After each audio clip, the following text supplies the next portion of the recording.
आप पढ़ाई कर सकते हैं हमारे एप्लीकेशन के माध्यम से बिल्कुल फ्री में। तो आज ही उसे डाउनलोड करें, जिसमें आपको क्लास 6 से 10वीं तक के चैप्टर वाइज वीडियो मिलेंगे तथा साथ ही पीडीएफ नोट्स मिलेंगे। तो आज ही उसे डाउनलोड करें, लिंक दे रखी है उसकी डिस्क्रिप्शन में। देखो, आज का जो वीडियो है वो है कक्षा 9 का। प्रश्नावली है 13.2, पृष्ठीय क्षेत्रफल और आयतन। उसका क्वेश्चन नंबर देखो यहाँ पे 8 है। क्या दे रखा है कि गर्म पानी द्वारा गर्म रखने वाला एक संयंत्र है, जो इस तरह का एक बेलनाकार क्या है, संयंत्र है पानी वाला एक बेलनाकार पाइप है। ठीक है, उसकी जो लंबाई है वो 28 मीटर है और उसका जो व्यास है वो 5 सेंटीमीटर है। तो एक बेलनाकार पाइप है, तो इस संयंत्र में गर्मी देने वाला कुल पृष्ठ कितना है, तो यानी कुल वक्र पृष्ठ ही होगा ना। ठीक है, तो यहाँ पे क्या क्या दे रखा है, यानी बेलन की लंबाई आपको कितनी दे रखी है, 28 मीटर, ये मीटर में दे रखा है। और बेलन का व्यास ये आपको कितना दे रखा है, 5 सेंटीमीटर।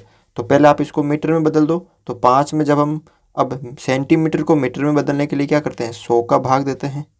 ठीक है, 100 का भाग देते हैं यानी 0.05 मीटर।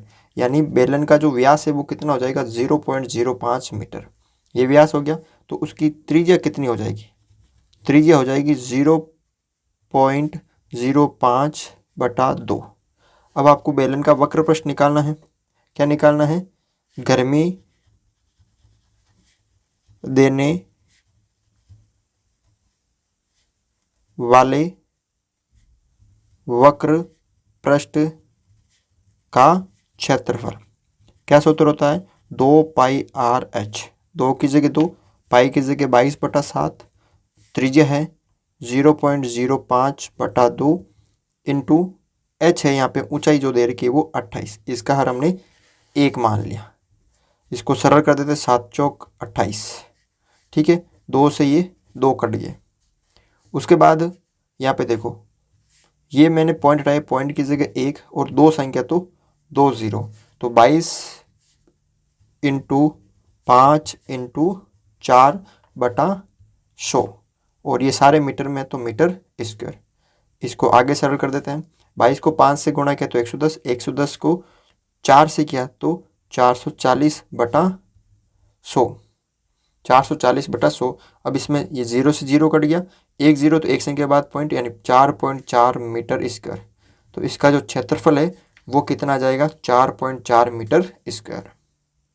क्वेश्चन नंबर 9 देखो, यहाँ पे क्या दे रखा है कि एक बेलनाकार पेंटोल की बंद टंकी का पार्श्व, या उसको आप बोल सकते हैं वक्र पृष्ठ क्षेत्रफल, जिसका व्यास और ऊंचाई दे रखी है, आपको वक्र पृष्ठ क्षेत्रफल निकालना है। तो सबसे पहले क्या दे रखा है, बेलन का व्यास 4.2 सेंटीमीटर मीटर है। ठीक है, 4.2 मीटर। तो त्रिज्या कितनी हो जाएगी, 4.2/2 यानी 2.1 मीटर, ये इसकी त्रिज्या हो जाएगी। और ऊंचाई कितनी हो जाएगी, 4.5 मीटर, ये आपको दे रखी है। तो पहला क्वेश्चन है, बेलन का वक्र पृष्ठीय क्षेत्रफल 2πr/h। 2 की जगह 2, पाई की जगह 22/7।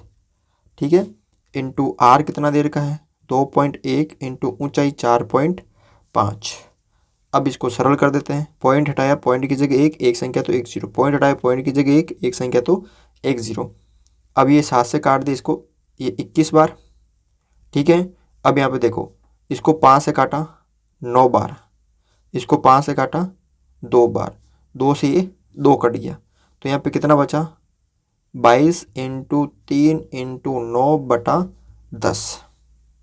ठीक है, अब इन तीनों को आप ऊपर गुणा कर लीजिए। देखो, यहाँ कर लेता हूँ नीचे, ये तो हो गई 66 इंटू 9/10।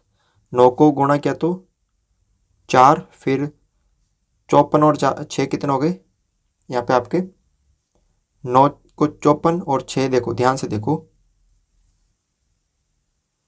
ठीक है, फिर 54, 5 54 और 5 कितना हो गई 59/10, यानी यहाँ पे एक पॉइंट आ जाएगा, नीचे पॉइंट आ जाएगा, यानी ये तो हो गई 594/10 और यहाँ पे भी पॉइंट लगाना, यहाँ आपको पॉइंट लगाना है 59.4 मीटर स्क्वायर।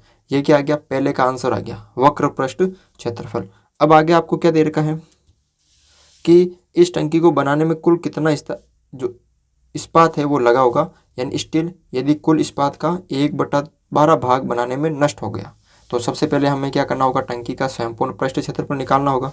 तो हम निकाल लेते हैं कि टंकी का संपूर्ण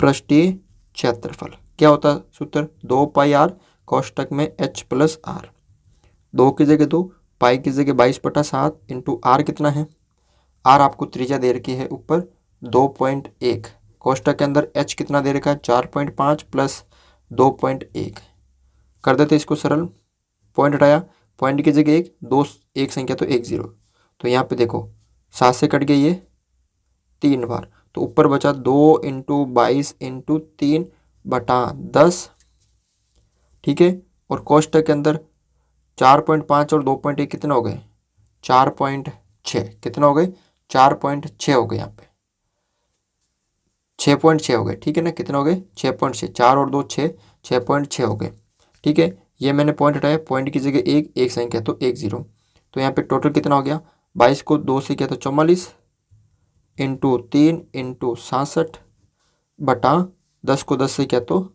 100, यानी कुल मिला के जब आप इनको सरल करोगे तो आपका आंसर आएगा 87.12 मीटर स्क्वायर, यानी 87.12 मीटर स्क्वायर क्या गया इसका कुल है। अब यहाँ पे देखो ये नहीं दे रखा कि कुल इस्पात कितना, ये तो इसका पृष्ठ क्षेत्रफल दे रखा, तो माना कुल जो इस्पात है वो कितना दे रखा है x मीटर स्क्वायर, ये हमने निकाल लिया, ये कितना है 27.12 इसका कुल है।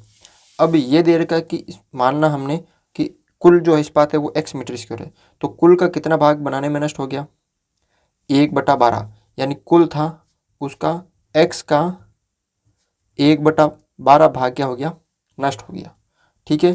तो x माइनस x इंटू 1/12, तो इसको सरल कर लीजिए, x माइनस x/12, दोनों का एलसीएम 12 आ गया, 1 का भाग 12 में 12 बार, 12 को x से गुणा किया तो 12x, माइनस 12 का भाग 12 में एक बार, 1 को x से किया तो x, 12x में से 1x गया तो 11x/12, यानी ये जो शेष बचा है वो, और ये आपके क्षेत्रफल जो आया है वो है, यानी कुल जो पृष्ठ क्षेत्रफल वो है और इतना जो इस्पात है वहाँ पे लगा है, यानी ये दोनों बराबर है, अतः 11x/12 और ये कुल जो लगा है 87.12, ये उसका कुल क्षेत्रफल है। ये कैसा है, क्योंकि कुल इस्पात देर का ये तो 1/12 भाग तो नष्ट हो गया, जो 1/12 भाग का शेष भाग है वो तो उसमें लगा हुआ है ना, तो 1/12 भाग ये नष्ट हो गया था, ठीक है। अब देखो 11x 12 इधर भाग में उधर गुणा में, तो 87.12 इंटू ये गुणा में चले गए 12, x आपको निकालना है तो 87.12 इंटू 12/11। अब यहाँ पे जब आप इनको सरल करोगे तो आपका आंसर आएगा 95.04 मीटर स्क्वायर, यानी कुल कितना जो है वो इस्पात लगा है आपके 95.04 मीटर स्क्वायर, उसमें कुल इस्पात लगा है, ठीक है। तो आप इस तरह से ये क्वेश्चन सरल कर सकते हो। अगला देखो, यहाँ पे क्वेश्चन नंबर 10 है, आकृति दे रखी है, आप एक लैंप शेड का फ्रेम देख रहे हैं, इसे एक सजावटी कपड़े से ढका जाना है और इस फ्रेम के आधार का व्यास 20 सेंटीमीटर है और ऊंचाई 30 सेंटीमीटर है। फ्रेम के ऊपर और नीचे मोड़ने के लिए दोनों ओर यानी ऊपर भी और नीचे भी 2.5 सेंटीमीटर कपड़ा जो है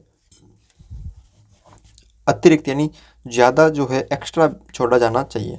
ज्ञात कीजिए कि लेफ्ट साइड को ढकने के लिए कुल कितने कपड़े की आवश्यकता होगी। ये जो लेफ्ट साइड दिख रहा है, यानी इधर भी 2.5 सेंटीमीटर छोड़ना है, इधर भी 2.5, और इसको ढकना है। जब इसको ढकेंगे, यानी ये नहीं पूछा आपसे, यानी इसका कुल वक्र पूछा है, वक्र पृष्ठ क्षेत्रफल, तो आपको क्या क्या दे रखा है, यानी बेलन है तो बेलन, या इसको आप बोल सकते हो लैंप शेड का व्यास आपको दे रखा है। कितना दे रखा है? 20 सेंटीमीटर। तो इसकी जो त्रिज्या है वो कितनी हो जाएगी? 20/2 यानी 10 सेंटीमीटर। और इसकी ऊंचाई देखना क्या दे रखी है? लैंप शेड या बेलन की ऊंचाई वो कितनी दे रखी है? 30 सेंटीमीटर। अब ये तो ऊंचाई दे रखी है, अब आगे इसमें क्या दे रखा है इसको ध्यान से देखना। जब हम ये तो 30 यहाँ से लेकर यहाँ तक है, अब इसका ये भी लेना है 2.2, तो टोटल क्या हो जाएगा कि दोनों तरफ 2.5 सेंटीमीटर कपड़ा अतिरिक्त लेने के बाद ऊंचाई पहले कितनी थी? 30। अब दोनों तरफ लेना है 2.5 प्लस 2.5 यानी टोटल हो जाएगा 35 सेंटीमीटर ऊंचाई। यानी अब जो बेलन है उसकी ऊंचाई कितनी होगी? 35। अब आपको क्या निकालना है? आवश्यक कपड़े का क्षेत्रफल। तो पृष्ठ क्षेत्रफल, वो जो वक्र पृष्ठ क्षेत्रफल है वो निकालना। तो 2 पाई आर एच, 2 की जगह 2, पाई की जगह 22/7, आर जो त्रिज्या है वो 10 इंटू ऊंचाई है वो 35। 7 से कट गया 35 5 बार। अब आप इन सबको आपस में गुणा कर दो। 22 को 5 से किया तो 110, 110 को 2 से किया तो 220 इंटू 10 यानी 2200 मीटर सेंटीमीटर स्क्वायर क्या आ जाएगा? कपड़े का क्षेत्रफल आ जाएगा। ठीक है, तो इस तरह से आपको ये क्वेश्चन करना है। देखो क्वेश्चन नंबर 11 है, किसी विद्यालय के विद्यार्थियों में से एक आधार वाले बेलनाकार कलमदानों को गत्ते से बनाने और सजाने की प्रतियोगिता में भाग लेने के लिए कहा गया। प्रत्येक कलमदान को 3 सेंटीमीटर त्रिज्या और 10.5 सेंटीमीटर ऊंचाई का होना था। विद्यालय को इसलिए प्रतिभागियों को गत्ता देना था। यदि इसमें 35 प्रतिभागी थे तो विद्यालय को कितना गत्ता खरीदना पड़ा होगा। तो यहाँ पे देखो कुछ जो कलमदान है यानी गमला जो है वो इस तरह का है, ऊपर का खुला है, ऊपर जो है वो खुला है एकदम, ठीक है, और नीचे का जो क्षेत्रफल है वो बंद है। यानी आपको क्या निकालना? एक तो चारों तरफ का निकालना और एक नीचे का। चारों तरफ का बोले तो वक्र पृष्ठ क्षेत्रफल और एक आधार का। तो सबसे पहले यहाँ पे क्या क्या दे रखा है?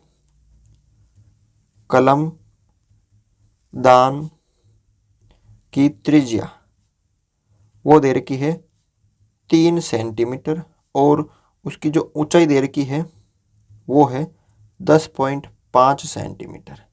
अब यहाँ पे देखो कलमदान के लिए आवश्यक गत्ते का क्षेत्रफल। कलमदान के लिए आवश्यक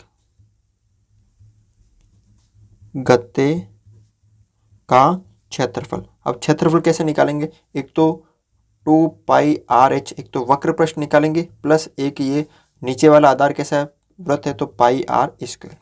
यानी दोनों में क्या कॉमन है? पाई आर कॉमन है, तो पाई आर बार ले लेंगे।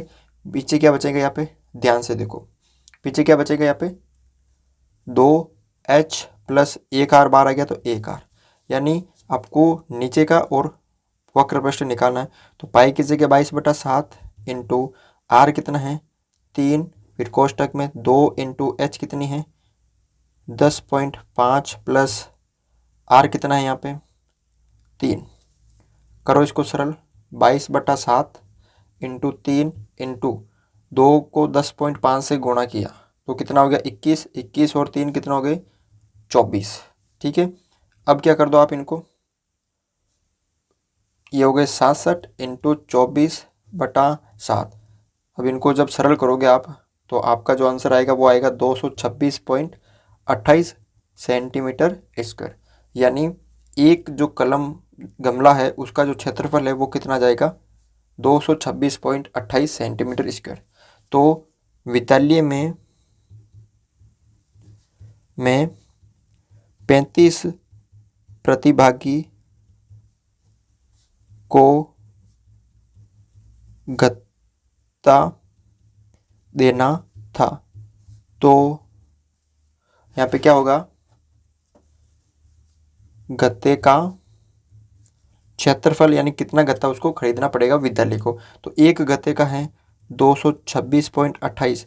जब आप इनको 35 से गुणा करोगे, ठीक है ना, तो आपका जो आंसर आ जाएगा, यानी इन दोनों को गुणा करोगे तो 7919.8 सेंटीमीटर स्क्वायर, यानी लगभग 7920 सेंटीमीटर। कितना खरीदना पड़ेगा उनको, लगभग 7920 सेंटीमीटर इसको गत्ता खरीदना पड़ेगा।